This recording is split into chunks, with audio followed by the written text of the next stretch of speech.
Hi everyone, Sajid Amit here, and welcome to my review of the HIFIMAN Ananda Stealth.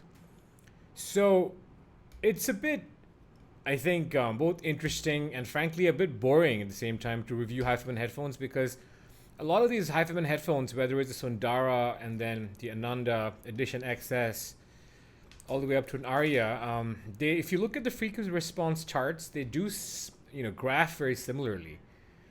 And so there is a very distinct HIFIMAN sound signature that I think, that's the case with every manufacturer. They do stick to certain house tuning. So HIFIMAN does it really consistently. So that makes them both boring and interesting at the same time because there are nuances and there are minute differences between tunings between each headphone. So there are differences between the Sundara and the Edition XS and the Edition XS and the Ananda Stealth magnet version, which is the one that I have in my hands right now. And of course, there are differences between the Ananda Stealth and the Aria. So the question now is, how much money do you want to spend to get a headphone if you have decided already to get a HIFIMAN headphone? I've talked about how great the Sundara is in previous videos. As a matter of fact, in two of my last three videos, I think I've talked about the Sundara, which is the new 2021 version, which is a phenomenal headphone for the price. I have owned and I've reviewed the Edition XS before, so do feel free to check that one out. And I've also owned and reviewed two versions of the Aria, both the OG and the Stealth. So, needless to say that I tend to like HIFIMAN sound signatures. I think they're perhaps the most consistent brand out there in terms of tuning. And HIFIMAN, I feel like for years had the reputation of coming up with pretty shoddy products in terms of their make and construction. So that has changed insofar as I feel like people's complaints about QC issues have lessened. HIFIMAN, I do hear, has stepped up the QC, but they haven't necessarily strayed too far afield from what they're used to. So it's not like they're giving you a lot of premium materials with even this one.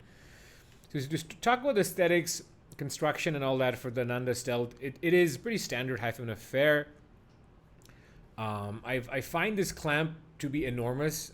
I have a large head, but I'm pretty sure others have large heads as well. So this clamp force is a bit upsetting, or I'm sure I'll get used to it because these large ovoid cups are pretty comfortable at the same time.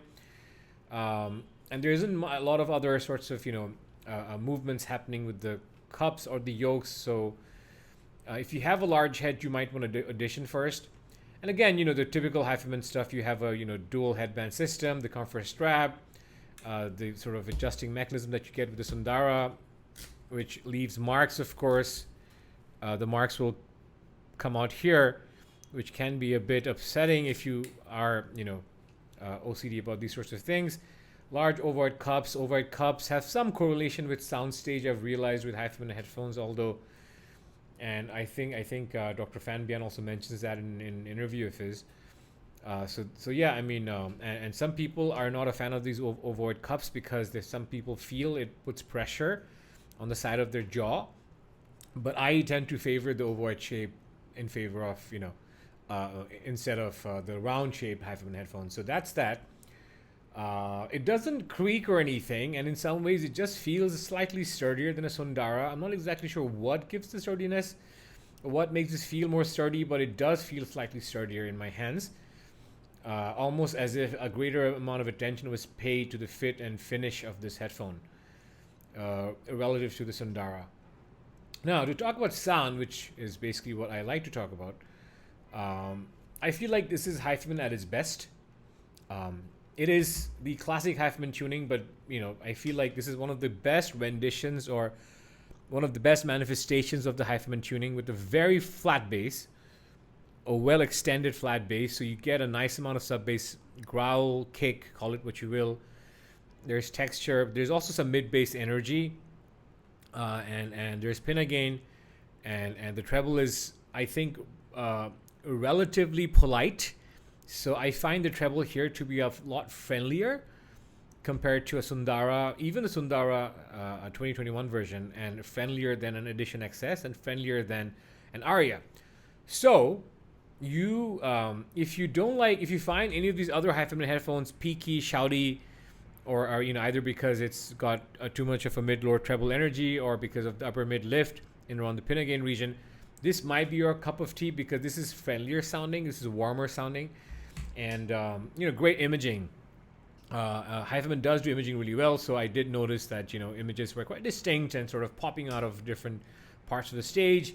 Vocals are well separated and all that. So overall, imaging is masterclass, as is the case with a lot of other HIFIMAN headphones. Soundstage is wide on this. It's not HIFIMAN Aria wide, but it's pretty wide.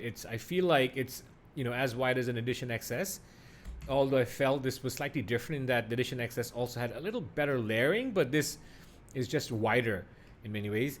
And in terms of punch and slam, the macrodynamic quality that a lot of us seek out when we listen to modern genre, especially rock and metal and all that, this was fine. This was a fairly punchy headphone, but of course punchy as far as HIFIMAN headphones go. These HIFIMAN headphones don't sound as punchy as Focal headphones or even ZMF headphones, but overall they're not soft like a lot of Dan Clark headphones, and neither is this. So this is a fairly punchy headphone. I would say it's average in terms of its punchiness. And overall timbrally it's fine. I think it's a pretty well tuned headphone, so that gives off a pretty realistic timbre. And tonality, like I said, it's a warm take on the HIFIMAN tuning, a warm-ish take on the HIFIMAN tuning, not like absolutely warm. There are of course warmer headphones you can get, like the 6XX and others. So yeah, I mean it's a pretty nice headphone, guys. I've loved vocals with this. Vocals sound very thick and lush. Again, relative to other HIFIMAN headphones, you do get other headphones that sound lusher and thicker. But this is like lush territory for HIFIMAN headphones. It doesn't sound as thin as a lot of HIFIMAN headphones can. So vocals are thicker and I think lusher than on the Edition XS. It doesn't have the mid-treble peak that the Edition XS has. So that's pretty nice. It also doesn't have the clarity of an Aria or to some extent an Edition XS. So that's worth keeping in mind. It is not the final word on clarity. If you are a seeker of clarity in your tuning. And bass is well extended, it's textured, it's fast. So like I was saying, this is honestly speaking, if you don't mind HIFIMAN build quality, this is up there with some of their best headphones. In fact, I would go as far as to say that in this sort of price range, this is HIFIMAN at its best. So that's it for me, guys. So this is a strong recommendation for me. The Ananda Stealth is a wonderful headphone for the price, and might even be the best headphone sub $1,000. I think I might prefer this to the Edition XS, mostly because of this sort of nice departure in that it's slightly more warm tuned. Hope this was useful, and thank you for watching, and subscribe to my channel if you have not, and stay tuned for the next one. Bye bye.